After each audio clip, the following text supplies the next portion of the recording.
जय हिंद दोस्तों, online learning steno channel में आप सभी का स्वागत है। 70 शब्द प्रति मिनट की गति से जो डिक्टेशन बोली जाएगी उसकी सभी डिफ़िकल्ट आउटलाइन हमने यहाँ पर लिख दी है। सारी आउटलाइन ऋषि प्रणाली में बनाई गई हैं। दोस्तों, ये स्पीड इंक्रीजिंग वीडियो है, इसको आप 3 से 4 बार ज़रूर करें। इस डिक्टेशन को करने से यकीनन आपकी स्पीड ज़रूर बढ़ेगी। चलिए शुरू करते हैं। 70 शब्द प्रति मिनट।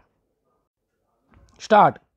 महोदय, मैं अपने बारे में कहता हूँ। जब मैं छोटा था और कॉलेज में पढ़ रहा था, तब रूस और जापान के बीच युद्ध छिड़ा। उस समय समाचार पत्रों में जापान के संबंध में बहुत सी बातें छपा करती थी। उनमें एक बात यह भी थी कि जापान में समूरिया जाति के लोगों ने अपने सब अधिकार वहाँ के राजा को दे दिए थे। उसके बाद जापान बड़ी उन्नति कर सका। हम लोग यह पढ़कर आश्चर्य और सराहना करते थे। उससे बढ़कर हमारे यहाँ के लोगों ने स्वराज्य स्थापित होने के बाद 1-2 वर्ष में एक उदाहरण उपस्थित करके दिखाया। हम भी अपने हजारों वर्षों के इतिहास को नहीं भूलेंगे।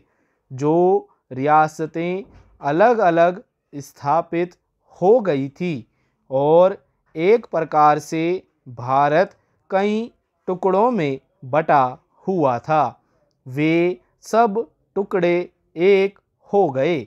आज ब्रिटिश भारत और देशी रियासतें मिलकर एक हो गई हैं।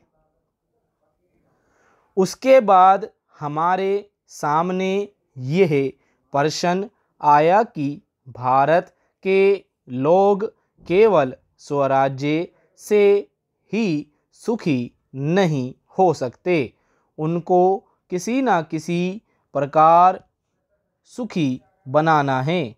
इस संबंध में सरकार ने अपनी ओर से प्राय सभी राज्यों में जमींदारी और जागीरदारी उन्मूलन के कानून उपस्थित किए और वे कानून पास हुए।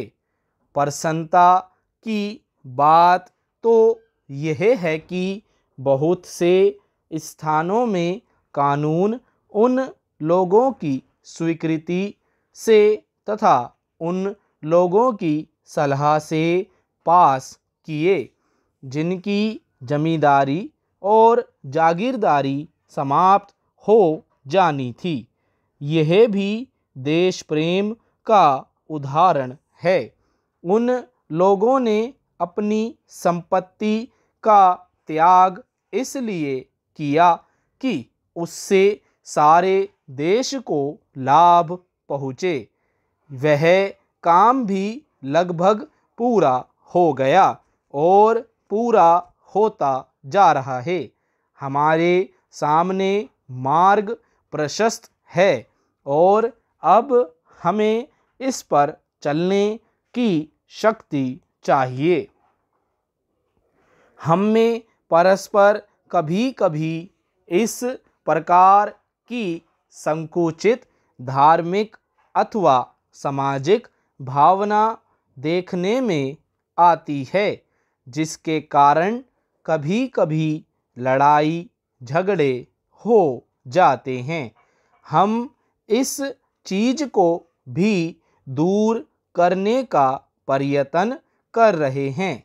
हमारे संविधान में स्पष्ट बता दिया गया है कि कोई चाहे किसी भी धर्म का क्यों ना हो, किसी भी जाति का क्यों ना हो, इस देश में सबको समान अधिकार है। गरीब से गरीब आदमी को भी वही एक वोट देने का अधिकार है। स्टॉप। दोस्तों, आपको हमारी डिक्टेशन कैसी लगी कमेंट बॉक्स में अपने सुझाव जरूर दीजिएगा। मिलते हैं अगले वीडियो में।